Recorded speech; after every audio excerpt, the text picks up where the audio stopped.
Forget about the past events. Hanjin hanjin toina wahi se hairasu hekta kauba ngamdaba ma leiri.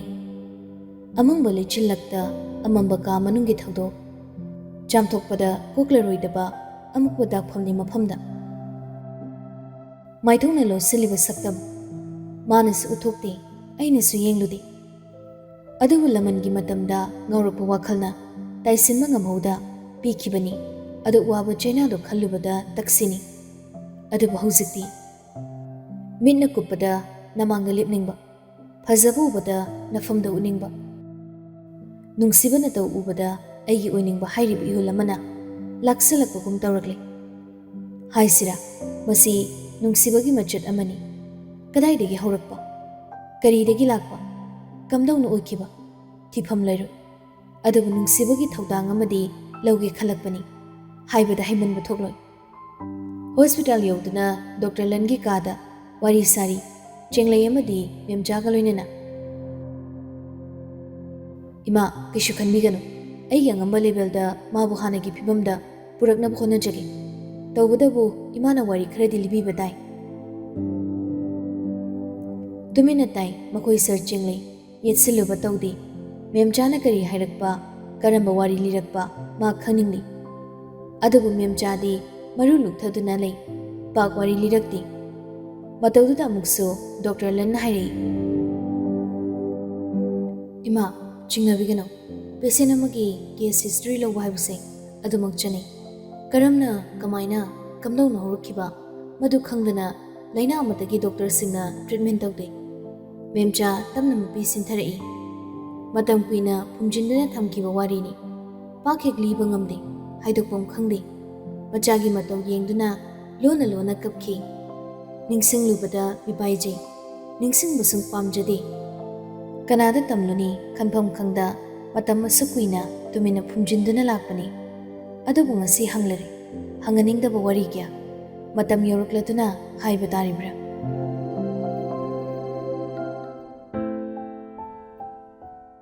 matamdo milubina eme tamba horakpagi adwaidi hai macha nangbu loidribro chaksangdagi mama memchana kaurakpani milusu oktuna khumlei hoi ma loire lage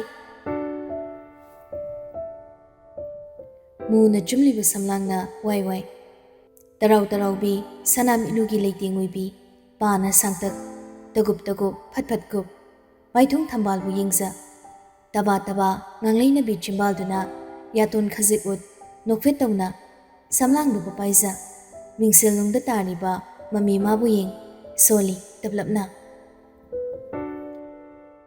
sidedi samse sungka ke ka mayam sangalaki khangi haina haina mapi khajik semjali aduga nakanda leiriba beg to tap paikhalap develop amuk soli maduinu pidubu laktui zala ngarangdi masangam de haikibani call tawraga hangdoksu balance yaudine ibo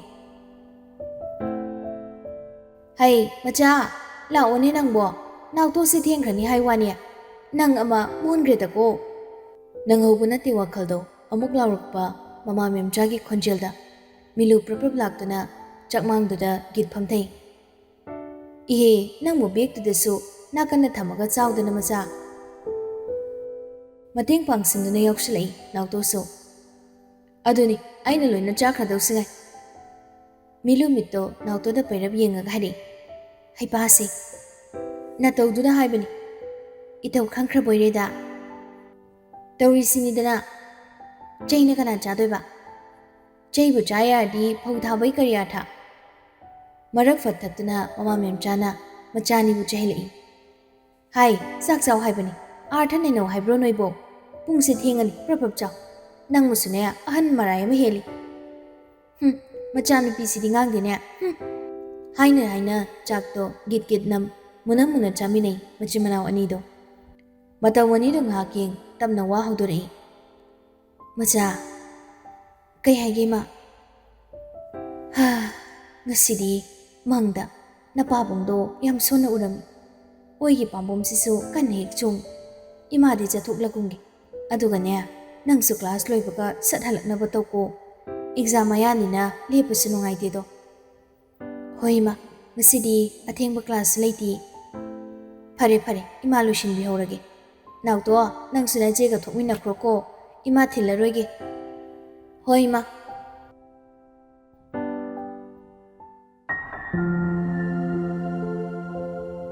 Mamli mamli taibang pan.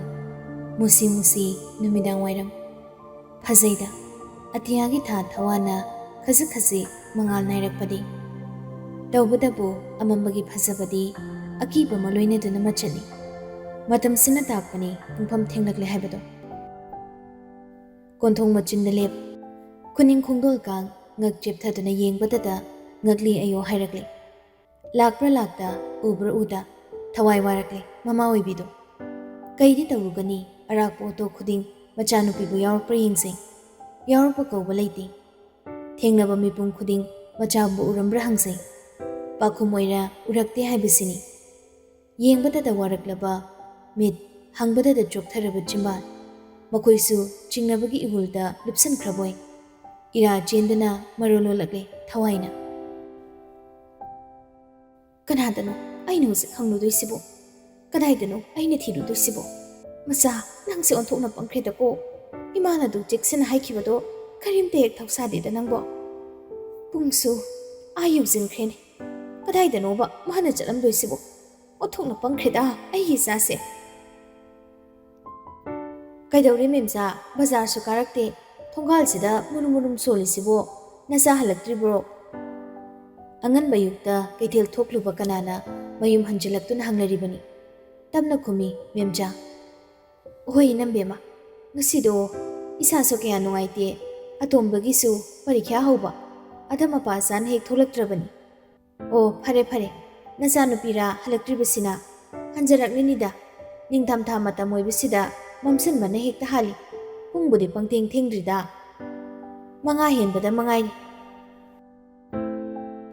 hairam laga chakre inambe madi adubu pungphamdo tabada swailawi memjadi amukta siguma pungphamda anjilakpa machanati nongmata tuition matam kai khini pakatbana pung ahumgi mamangda halakpa machani aduga ngasina kaidoraba madu khanbadada wakhal lumsalagli ngaglibadi ngasi tuition gi angang amata lakte hana thadoklambu sutira natraga karigi tanjaduda nautosu mamagi makut samlaktuna themjin wahai oina hari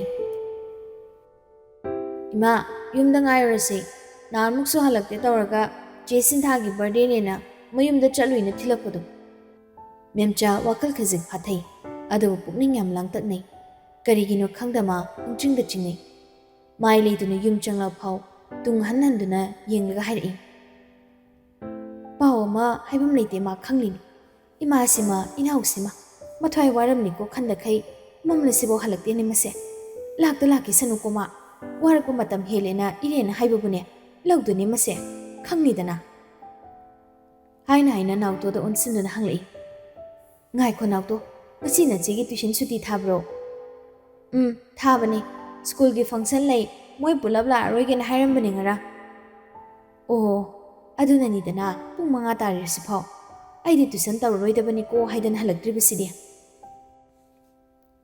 kanamagi yumda oirabadi pung manga tarukti keshuleiba pungpham nati adubu lam lapa miro leitaba yumdadi ithingda thenglaboi maningi ngaina chaki singlushin kiba khangaude adubu huzik phauba miludi halaktre khajik mapung phana mi pairakle chaki sing chadaba mi dubu ngairakpada nautodi waduna tungkhre adubu mikup ama phau ushinba ngamdraba mama memchadi chingnabana langoi chankre ahing simalan kituna nongalakpada kari oiba khanbadada thawai nikna leiri tanjasidani wari thongal degi tarakpa khonjeldo apinga pai oina phukakotuna nangori matakom ngauri prapap chenthokse tahawi makoldo yanglap kanna thaukiba gari gi makol masak oina di uhaude hena mi paisa prapap chenthoklui kaya de thamoi kaikre ningol pokpido tarang chatna chapyunga leptuna leithui khanbadumakni wakal tada phibam soklaba machabu hundoktuna thanamle thongal sida kanana karigi kaidobugi asum tawamba kudak sida khanbagi matam leiti kabli chinsinduna machabu kongkhali ma gyan taramdri ꯃꯐꯤ ꯐꯨꯔꯤꯠ ꯁꯦꯒꯥꯏꯔꯝꯃꯤ꯫ ꯐꯤꯕꯝꯁꯤꯗ ꯀꯣꯏꯂꯥꯎ ꯂꯥꯎꯔꯨꯕꯁꯨ ꯍꯧꯖꯤꯛꯀꯤ ꯑꯣꯏꯅ ꯀꯥꯟꯅꯐꯝ ꯈꯪꯂꯣꯏ꯫ ꯃꯔꯝꯗꯤ ꯑꯍꯤꯡꯒꯤ ꯃꯇꯝꯅꯤ꯫ ꯊꯋꯥꯏ ꯄ꯭ꯔꯀꯣꯞꯆꯥ ꯀꯩꯁꯨ ꯇꯧꯖꯕ ꯉꯝꯗ ꯃꯆꯥꯕꯨ ꯏꯃꯨꯡ ꯇꯝꯅ ꯉꯝꯅꯕ ꯄꯨꯁꯤꯜꯂꯤ꯫ ꯗꯣꯛꯇꯔ ꯑꯅꯧꯕ ꯄꯦꯁꯦꯟ ꯒ꯭ꯌꯥꯟ ꯂꯥꯍꯧꯔꯦ꯫ ꯑꯗꯣ ꯋꯥꯗꯣ ꯃꯈꯥ ꯇꯥꯍꯟꯈꯤꯗ꯭ꯔꯦ꯫ ꯄ꯭ꯔꯞ ꯂꯥꯛꯇꯨꯅ ꯍꯥꯏꯔꯤꯕ ꯅꯔꯁꯇꯨꯒ ꯂꯣꯏꯅꯅ ꯗꯣꯛꯇꯔ ꯂꯟ ꯍꯧꯒꯠꯇꯨꯅ ꯐꯤꯡꯂꯞ ꯊꯣꯛꯈꯤ꯫ ꯑꯗꯨ ꯃꯉꯥꯏ ꯃꯦꯝꯆꯥꯁꯨ ꯁꯣꯜꯂꯤ ꯃꯇꯨꯡ ꯏꯟꯅꯈꯤ꯫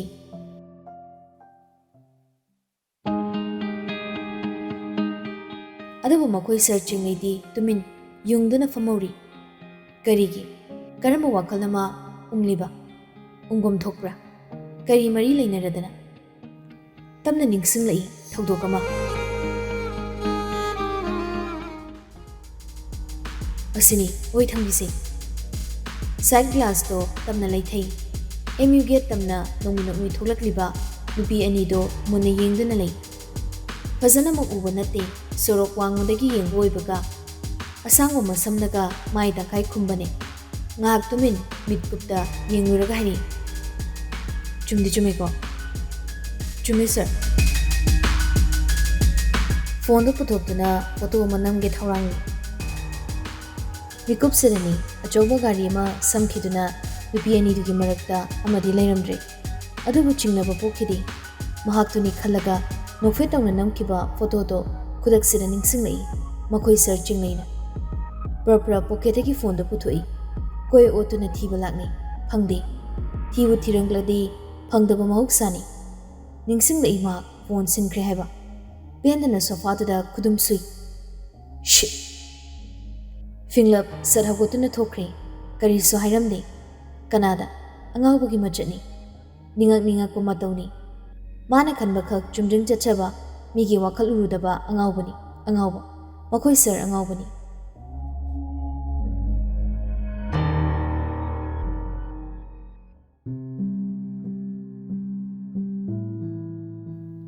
ꯁꯣꯝꯗ ꯃꯤꯂꯟ ꯁꯨꯠ ꯀꯞꯂꯤꯕ ꯈꯣꯟꯖꯦꯜꯗꯨꯒꯤ ꯃꯥꯏꯀꯩ ꯇꯝꯅ ꯈꯣꯡꯗꯣ ꯇꯞꯅ ꯊꯥꯡꯗꯨꯅ ꯆꯪꯕ ꯍꯧꯏ꯫ ꯅꯪꯍꯧꯗꯦ ꯃꯅꯥꯛ ꯌꯧꯕ꯫ ꯅꯨꯄꯤ ꯈꯣꯟꯖꯦꯜ ꯑꯃꯅ ꯈꯣꯡꯊꯥꯡꯗꯣ ꯇꯥ ꯐꯥꯈ꯭ꯔꯦ꯫ ꯑꯣꯏꯔꯝ ꯇꯥꯏ, ꯒꯔꯜꯁ ꯍꯣꯁꯇꯦꯜꯁꯤꯒꯤ ꯋꯥꯔꯗꯦꯟ꯫ ꯀꯩꯗꯧꯔꯦ ꯁꯤꯟꯊꯣꯏ?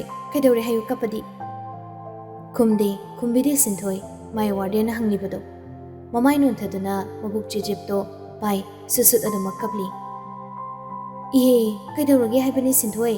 ꯃꯦꯗꯥꯝꯗ ꯍꯥꯏꯌꯨꯁꯦ꯫ ꯍꯧꯖꯤꯛꯇꯗ ꯁꯤꯟꯊꯣꯏ ꯃꯥꯏ ꯇꯞꯂꯞ ꯅꯣꯟꯈꯠ ꯑꯗꯨꯃꯛ ꯀꯞꯅ ꯍꯥꯏꯔꯛꯏ꯫ ꯃꯦꯗꯥꯝ, ꯑꯩ ꯌꯨꯝ ꯆꯠꯅꯤꯡꯉꯦ꯫ ꯄꯨꯛ ꯌꯥꯝ ꯅꯥꯏ꯫ ꯀꯔꯤ ꯆꯥꯎꯔꯒꯦ ꯅꯪꯕꯨ ꯅꯕꯨꯛ ꯅꯥꯏꯗ ꯍꯥꯏꯁꯦ? ꯆꯥꯗꯦ ꯀꯩꯝꯇ꯫ ꯑꯩ ꯌꯨꯝꯗ ꯆꯠꯅꯤꯡꯉꯦ꯫ ꯃꯦꯗꯥꯝ ꯂꯩꯔꯤꯁꯤꯗꯤ ꯄꯨꯛ ꯅꯥꯕꯕꯨ ꯌꯨꯝꯗ ꯆꯠꯂꯦ ꯍꯥꯏꯕ꯭ꯔꯣ? ꯂꯥꯛꯑꯣ ꯆꯪꯂꯨꯁꯤ꯫ ꯃꯅꯥꯛ ꯌꯧꯁꯤꯟꯗ ꯇꯨꯃꯤꯟ ꯋꯥꯗꯣ ꯇꯥꯔꯤꯕ ꯃꯤꯂꯟ ꯉꯛ ꯆꯥꯅꯩ꯫ ꯑꯉꯥꯡ ꯈꯔ ꯊꯣꯛꯅꯈ꯭ꯔꯦ, ꯈꯔꯁꯨ ꯂꯧꯕ ꯂꯥꯛꯅꯔꯤ꯫ ꯃꯔꯛꯁꯤꯗ ꯃꯁꯥꯅ ꯃꯌꯨꯝ ꯆꯠꯂꯒꯦ ꯍꯥꯏꯕ ꯑꯉꯥꯡꯁꯤꯗꯤ ꯈꯥꯝꯂꯤ꯫ ꯊꯦꯝꯂꯤꯕ꯭ꯔꯥ ꯅꯠꯇ꯭ꯔꯒ ꯇꯁꯦꯡꯅ ꯆꯠꯍꯟꯗ꯭ꯔꯤꯕ꯭ꯔꯥ? ꯋꯥꯍꯪ ꯑꯃ ꯃꯊꯟꯇ ꯍꯪꯖꯩ꯫ ꯊꯣꯏꯅ ꯈꯟꯖꯤꯟꯕꯗꯤ ꯅꯠꯇꯦ, ꯑꯗꯨꯕꯨ ꯇꯁꯦꯡꯅ ꯊꯦꯡꯅꯅꯤꯡꯕ, ꯎꯅꯅꯤꯡꯕ ꯂꯥꯛꯈꯤꯕꯗꯤ ꯁꯤꯟꯊꯣꯏꯕꯨꯅꯤ꯫ ꯍꯧꯖꯤꯛꯀꯤ ꯐꯤꯕꯝꯁꯤꯗ ꯎꯅꯕ ꯃꯇꯥꯡ ꯆꯥꯗ꯭ꯔꯦ ꯈꯟꯕꯅ ꯃꯥꯏ ꯂꯩꯕ ꯍꯧꯏ꯫ ꯃꯦꯗꯥꯝ꯫ ꯍꯥꯏꯌꯨ꯫ ꯑꯗꯨꯕꯨꯔꯣ, ꯅꯍꯥꯟꯗꯣ ꯁꯔꯅꯅꯦ ꯑꯩꯗ ꯀꯤꯔꯨꯞ ꯃꯤꯠꯌꯦꯡꯅ ꯋꯥꯗꯣ ꯁꯠ ꯀꯛꯇꯨꯅ ꯍꯥꯏꯈꯤ ꯃꯥꯏ ꯃꯦꯗꯥꯝꯗꯨꯅ꯫ ꯇꯨꯃꯤꯟ ꯂꯩꯌꯨ, ꯅꯕꯨꯛ ꯅꯥꯕꯒꯤ ꯍꯤꯗꯥꯛ ꯆꯥꯁꯤ꯫ ꯑꯩ ꯄꯦꯔꯦꯟꯁ ꯀꯧꯒꯦ꯫ ꯑꯉꯛꯄ ꯑꯃꯒꯤ ꯃꯊꯛꯇ ꯆꯤꯡꯅꯕ ꯑꯃ ꯅꯣꯠꯁꯤꯜꯂꯛꯇꯨꯅ ꯋꯥꯍꯪ ꯑꯃꯒ ꯂꯣꯏꯅꯅ ꯇꯨꯡ ꯍꯟꯅ ꯌꯦꯡꯍꯧꯏ ꯃꯤꯂꯟ꯫ ꯊꯧꯗꯣꯛ ꯈꯔꯒꯤ ꯃꯔꯨꯗꯤ ꯁꯤꯟꯊꯣꯏꯗꯤ ꯁꯣꯏꯗꯅ ꯂꯩꯔꯦ ꯍꯥꯏꯕ ꯋꯥꯈꯜꯅ ꯂꯥꯛꯁꯤꯜꯂꯛꯄꯒꯨꯝ ꯇꯧꯔꯛꯏ꯫ ꯑꯗꯨꯕꯨ ꯑꯃꯨꯛꯁꯨ ꯃꯤꯃꯥꯟꯅꯗ꯭ꯔꯕ ꯃꯈꯣꯏꯅ ꯀꯔꯤ ꯈꯪꯂꯨꯅꯤ, ꯀꯔꯤꯗꯤ ꯇꯧꯔꯨꯅꯤ? ꯋꯥꯈꯜꯁꯤꯅ ꯐꯩꯖꯤꯜꯂꯛꯇꯨꯅ ꯏꯌꯥꯡ ꯌꯥꯡꯊꯣꯛꯏ꯫ ꯏꯕꯨꯡꯉꯣ ꯁꯔ꯫ ꯃꯤꯂꯟ ꯅꯣꯛꯐꯦꯠ ꯇꯧꯅ, ꯉꯁꯤꯒꯤꯗꯤ ꯍꯥꯏꯗꯣꯛꯈ꯭ꯔꯒꯦ, ꯃꯇꯥꯡ ꯆꯥꯕꯗ ꯑꯃꯨꯛ ꯌꯧꯁꯤꯜꯂꯛꯀꯦ꯫ ꯐꯅꯤ ꯏꯕꯨꯡꯉꯣ ꯁꯔ, ꯉꯁꯤ ꯅꯣꯡ ꯅꯤꯅꯤꯁꯤꯗꯤ ꯑꯩꯈꯣꯏ ꯁꯔꯁꯨ ꯂꯥꯛꯀꯅꯤ ꯊꯥꯖꯗꯦ꯫ ꯃꯆꯥꯅꯨꯄꯤ ꯃꯤꯔꯝꯗ ꯂꯩꯕꯗꯨꯒꯤ ꯃꯅꯥꯛꯇ ꯆꯠꯂꯨꯅꯤ ꯍꯥꯏ꯫ ꯊꯃꯣꯏꯅꯨꯡꯗ ꯌꯥꯝ ꯅꯣꯛꯅꯤꯡꯂꯦ꯫ ꯂꯩꯕꯥꯛ ꯄꯨꯝꯖꯥꯎ ꯊꯤꯟꯈꯩ ꯑꯆꯧꯕ ꯀ꯭ꯔꯥꯏꯁꯤꯁ ꯑꯃ ꯁ꯭ꯀꯨꯜꯁꯤꯗ ꯊꯣꯛꯂꯤꯉꯩ ꯁꯔꯛꯁꯤꯗ ꯇꯥꯟꯖꯥ ꯏꯆꯥ ꯆꯥꯗ ꯃꯆꯥꯅꯨꯄꯤꯒꯤ ꯃꯅꯥꯛꯇ ꯆꯠꯇꯣꯔꯤꯕ ꯁꯔꯗꯣ ꯃꯁꯛꯇꯨꯝ ꯈꯪꯅꯤꯡꯂꯛꯏ꯫ ꯁꯔ ꯍꯥꯏꯗꯤ? ꯍꯦꯗ ꯃꯥꯁꯇꯔꯕꯨꯅꯤ꯫ ꯇꯞꯅ ꯃꯉꯛ ꯅꯣꯝꯃꯤ꯫ Milan bab tare haigum. Mingdo kay heba. Pakum phangdringay tanjado da pocket yauriba Milan gi phone do kolama salaksili. Kanano khana yengli searching lay na thaduna layni. Kudon sa thangatuna wadu lepo haibagum sign torka call do baikali. Kaile Finglap asomdagi makoy searching lane hairakpani. Milan so asing wapakum pirai. Didi school da. Oh, fare. Halakpa yabriyang ayum da lerungi. Wado fat samkiduna call do sat thamki. Wang sina karigumama ainingle natraga tananingle khanglaba Milan na mathau makha taramdan hairi. Fare tamo masigidi haiduk chakragi kona mulak charagi. Phani bungo sa.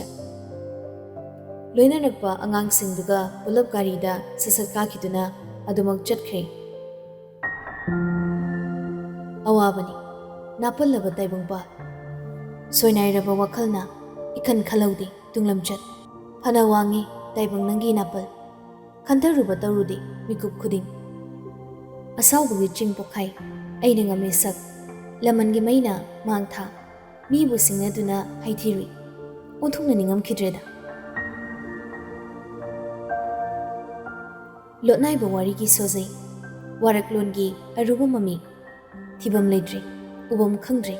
Aduk thupchana ki boiram tai. Kadai debu thamkiba thakha nikna otkhairagli. Umjai sezai mayam duma ka duma. Thiba yaba otpa yaba olaba tung. Hamang nakan gi sofa duda kit phamthai. Matha sara. Asigumba makoi searching lagi matok sida. Naubudi kokmai paina ngau chele. Tawgom khangdi kari thiribano haibusama khangdi. Hanglubusu kumlakloi makoi sen. Tawgudabu nauba gyantada sezai mayam do phak tana punguto oli. Kari thirino haibudi hek makhangda. Sukna muba pisumani thangdok. Imu nganglaba mid anina sangtraking. Zagat sibu yot lagi matagum. Ngarang bahaurakli. Ningai jawba tiyagum. Akiba phanglaba khonjelna taibungbu khangal lagi matagum. Khangna lauba nungdol magi mirau koldagi hena. Tamthiba khonjel hanglai. Nauba tamna makoi serna. Ayu pukanana lushile. Kumde nauba maralai rabagum. Tufak tufai jan. Kirup yengna halap yengi. Angang mai thakpagum. Matawsidani makoi serdi hena asaw oin. Maya kakakchik kon kanam nung pusalauri. Ay nang lisi kanadana haibani. Ay upo kanalo shinge. Ay khangni sir. Ay khangdi. Nakanan taduna layba nungmaydo napai khat. Load set tawduna chumring nauba tamna laklaga nungmay matondo naubagi makukta laikre. Aduga yathak yaka jik mai nakna changsilang hairi.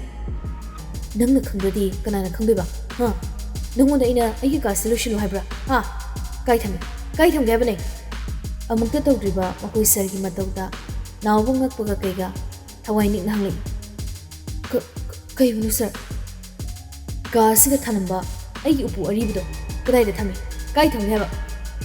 Hojikta nauba gyala kukum khudom bithilaga marai tali asongi kada. Wa makha taramni makoi sir. Makong gam thangduna chumring lai. Chaplepi tumin yungduna lai thongjul panduda. Kuire kasida changkidaba. Imu nganglaba mitta ira khajik thang. Thongda tamna induna hanglaga khong thangjului. Icha thoi, mama gi thoi. Mama wai mi nangbo kuchin chinu hairaga. Phare kai sare se. Kanggol che kol na thare do. Nari mi do hujikti kapu lam heladi aduni. Mama na haiba indaba machadi sokpataba. Lam helanu koi cha thoi. Haukraba thagdokna mitmangda chungthoktuna olari. Changloi khana changkidraba kani. Pamjadabagi natti khoidaba mafamni.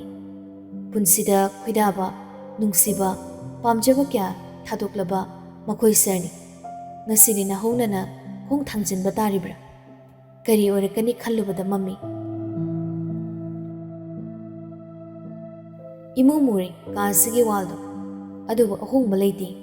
Ningthina thamliba pojaisu ꯃꯄꯣꯞ ꯀꯥꯏꯗꯦ꯫ ꯀꯥꯕꯛ ꯀꯥꯕꯛ ꯃꯩꯅ ꯋꯥꯏꯈꯤꯕ ꯃꯤꯡꯁꯦꯜꯅ ꯆꯩꯅꯥ ꯐꯪꯕ ꯆꯦꯈꯥꯏꯍꯧꯔꯕ ꯊꯣꯡꯅꯥꯎꯗꯨꯗꯤ ꯂꯩꯍꯧꯔꯤ꯫ ꯆꯪꯁꯤꯟꯗꯨꯅ ꯇꯞꯅ ꯊꯦꯡꯂꯨꯏ꯫ ꯎꯔꯨꯕ ꯈꯨꯗꯤꯡ ꯄꯦꯟꯗꯕꯅꯤ꯫ ꯄꯦꯟꯗꯕ ꯃꯔꯛꯇ ꯅꯤꯡꯉꯝꯗꯕ ꯀꯌꯥꯅ ꯃꯔꯣꯜ ꯄꯩꯁꯤꯜꯂꯛꯂꯤ꯫ ꯑꯗꯨꯕꯨ ꯅꯤꯡꯁꯤꯡꯂꯛꯂꯤꯕ ꯑꯔꯣꯏꯕꯒꯤ ꯃꯃꯤꯗ ꯅꯣꯛꯐꯦꯠ ꯇꯧꯔꯨꯏ꯫ ꯍꯟꯖꯤꯜꯂꯛꯄ ꯃꯤꯠꯀꯨꯞꯇ ꯄꯤ ꯇꯥꯗꯨꯅ ꯂꯩꯔꯝꯃꯤ꯫ ꯑꯣꯏꯔꯝꯇꯥꯏ ꯃꯤꯡꯒꯧꯁꯤꯅ ꯃꯍꯥꯛꯀꯤ ꯑꯋꯥꯕ ꯃꯃꯥꯒꯤ ꯊꯣꯏ꯫ ꯑꯣꯏꯔꯝꯇꯥꯏ ꯃꯤꯡꯒꯧꯁꯤꯅ ꯃꯍꯥꯛꯀꯤ ꯑꯋꯥꯕ ꯃꯃꯥꯒꯤ ꯊꯣꯏ ꯃꯆꯥ ꯊꯣꯏ꯫